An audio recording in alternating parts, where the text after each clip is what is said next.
Rated T for teen.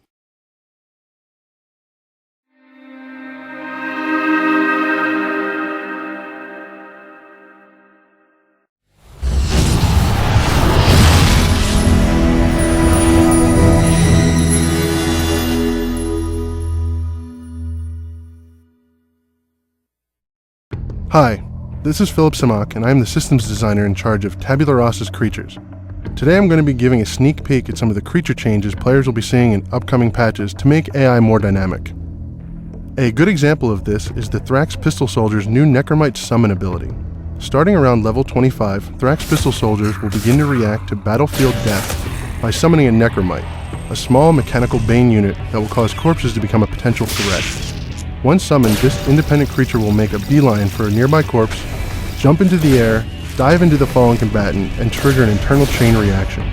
Seconds later, a massive explosion destroys the corpse, leaving behind a small smattering of material. This makes sure no one loses a valuable drop or quest item that was on the deceased before detonation. We've also spent some time making Juggernauts more dynamic and intimidating. In addition to the relatively recent addition of their shockwave attack, we are giving higher level versions of Juggernauts the power to generate a directed gravity well to pull their targets into their ideal firing range and keep them there. They will use this when their target is at long range, and it's up to the player to decide how they want to handle it. Using terrain is one option, and disrupting the black hole with direct damage is another. Teams able to coordinate and engage the Juggernaut at close range will also be able to avoid dealing with the black hole, but being that close to a Juggernaut has an obvious risk factor.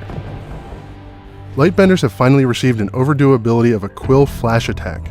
As they prefer to stay at range, they can now react to close-range combatants by flashing their Quill. This blinds nearby targets and gives the Lightbender a chance to move back to their preferred range. Responsive players can counter this by moving into close range and then backing out of the Flash's effective blinding distance before moving back in again. And of course, medium to long-range weapons will not trigger this response. Bane troops and hostile creatures are not the only ones receiving our attention. The AFS mech, for example, sports a missile rack but never seems to use it. With 1.5, this will change. They can now let loose a volley of smart missiles which slam into their target, knocking it back across the field. Taking this one step further, high-level AFS mechs can use their jump jets to gain elevation and slam down on nearby enemies. We're hoping this makes control point combat even more varied and exciting for the player. Thanks for taking a look at our upcoming creature changes. We'll have more to come very soon, enriching Tabula Rasa more with every patch.